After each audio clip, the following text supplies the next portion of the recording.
বিশ্ব কি এক মহাপ্রলয়ের দিকে এগিয়ে যাচ্ছে? ডোনাল্ড ট্রাম্পের তর্জন গর্জন আর ইসরায়েলি মিসাইলের ধোঁয়া কি তেহরানকে বাধ্য করছে নিষিদ্ধ সেই বোমার বোতামে হাত রাখতে? বিসমিল্লাহিররহমানিররহিম।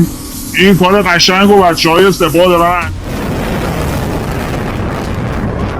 আজকের আলোচনার কেন্দ্রবিন্দু ইরান।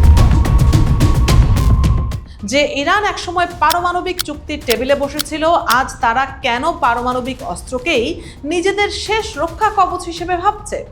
সাইমন টিসডালের বিশ্লেষণে উঠে এসেছে এক বিস্ফোরক বাস্তবতা। গল্পটা শুরু করা যাক 28 ফেব্রুয়ারি থেকে। ট্রাম্পের সেই হুঙ্কার, যেখানে তিনি দাবি করেছিলেন ইরান এক আসন্ন হুমকি, অথচ আন্তর্জাতিক পরিদর্শকের রিপোর্টে স্পষ্ট ইরানের হাতে কোনো পারমাণবিক বোমা নেই।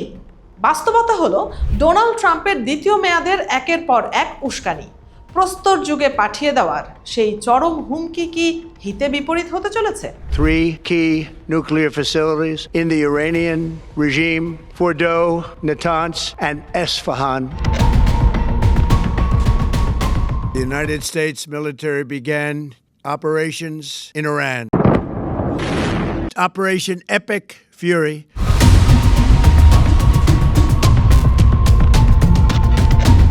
ইতিহাস বলছে, দেয়ালে পিঠ থেকে গেলে নিরীহ প্রাণীও পাল্টা কামড় দেয়। তেহরানের জেনারেলদের চোখে এখন একটাই স্বপ্ন, পারমাণবিক প্রতিরোধ।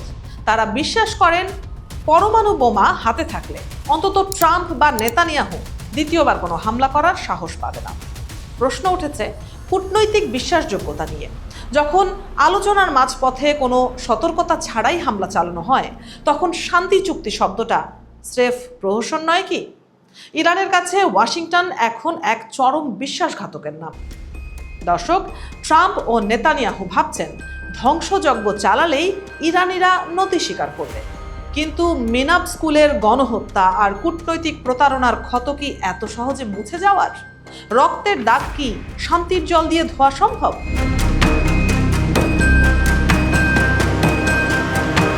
তবে বিশেষজ্ঞরা বলছেন ট্রাম্পের এই রণকৌশল লক্ষ্যভ্রষ্ট। কারণ বোমা মেরে দালান ওড়ানো যায়, কিন্তু মানুষের মগজে থাকা পারমাণবিক জ্ঞান ও অভিজ্ঞতা কি মুছে ফেলা সম্ভব?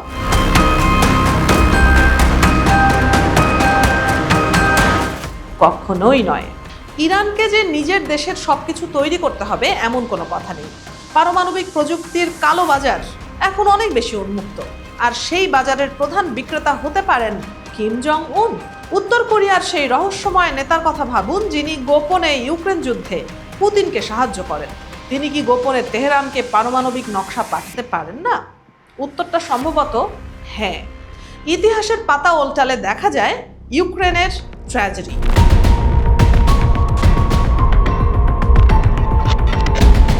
1994 সালে নিরাপত্তার গ্যারান্টি পেয়ে তারা পারমাণবিক অস্ত্র ত্যাগ করেছিল, অথচ 2014 সালে যখন রাশিয়া আক্রমণ করল, পশ্চিমারা কোথায় ছিল? ইরাক থেকে ভেনেজুয়েলায় একই চিত্র। পারমাণবিক অস্ত্র না থাকায় দেশগুলো আজ ক্ষতবিক্ষত। ইরান কি সেই একই ভুল করবে, নাকি তারা উত্তর কোরিয়ার পথ অনুসরণ করে নিজেদের অস্পৃশ্য করে তুলবে? কেন ট্রাম্প ইরানকে ভয় দেখালেও কিম জং উনের সামনে সংযত? উত্তরটা খুবই সহজ, কারণ কিমের কাছে পারমাণবিক বোমা আছে। এই একপেশে নীতি কি ইরানকে পারমাণবিক শক্তির দিকে ঠেলে দিচ্ছে না? এদিকে রাশিয়াও বসে নেই। পুতিন ও কিমের জোট এখন পারমাণবিক প্রযুক্তির এক নতুন মেরুকরণ তৈরি করছে। ইউরেনিয়ামের বিনিময়ে তেল, এমন গোপন লেনদেনের গুঞ্জন এখন বাতাসে ভাসছে।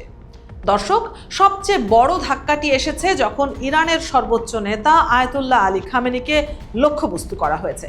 তার সেই বিখ্যাত ধর্মীয় ফতোয়া, যেখানে পারমাণবিক অস্ত্রকে হারাম ঘোষণা করা হয়েছিল, তা কি এখন গুরুত্ব হারিয়েছে? বিশ্লেষকরা বলছেন সর্বোচ্চ নেতার মৃত্যুর পর ইরানের সামরিক নীতিতে এখন হার্ডলাইনারদের আধিপত্য। তারা আর আলোচনার টেবিলে নয়, বরং মিসাইলের শক্তিতে বিশ্বাসী। বিশ্বজুড়ে এখন পারমাণবিক অস্ত্র প্রতিযোগিতার এক উন্মাদনা।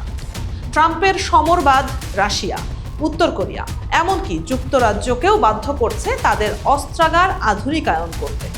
শান্তির পায়রা কি তবে ডানা ভেঙে পড়েছে? বিপদটা শুধু ইরানের মধ্যেই সীমাবদ্ধ নেই। ইরান যদি বোমা বানায়, তবে সৌদি আরব, তুরস্ক বা মিশর কি হাত গুটিয়ে বসে থাকবে? মধ্যপ্রাচ্য কি হয়ে উঠবে এক পারমাণবিক আগ্নেয়গিরি? দর্শক, একটু দূর প্রাচ্যে তাকালে দেখা যায় চীন ও তাইওয়ান সংকট। ইরানের ওপর মার্কিন আগ্রাসনের উদাহরণ দেখে চীন কি তাইওয়ানে হামলার সাহস পাবে? তখন জাপান বা দক্ষিণ কোরিয়া কি নিজেদের রক্ষার জন্য বোমার পেছনে ছুটবে না? আগামী সোমবার নিউ ইয়র্কে শুরু হতে যাচ্ছে পারমাণবিক অস্ত্র বিস্তার রোধ চুক্তির সম্মেলন। কিন্তু খাতা কলমের এই চুক্তির কি কোনো মূল্য আছে যখন শক্তিশালী দেশগুলো নিজেরাই আইন ভাঙার প্রতিযোগিতায় লিপ্ত? বিশ্ব এখন এক ভয়ানক অন্ধকারের সন্ধিক্ষণে, যেখানে কূটনীতির ভাষা স্তব্ধ আর কামানের গর্জনই শেষ কথা। পারমাণবিক মুক্ত পৃথিবীর সেই রঙিন স্বপ্ন কি তবে ধূলিসাৎ হয়ে গেল? ট্রাম্পের জেদ আর ইরানের অস্তিত্বের লড়াই, এই দুইয়ের মাঝে পিষ্ট হচ্ছে বিশ্ব শান্তি। ইরান কি শেষ পর্যন্ত পারমাণবিক ক্লাবের সদস্য হবেই?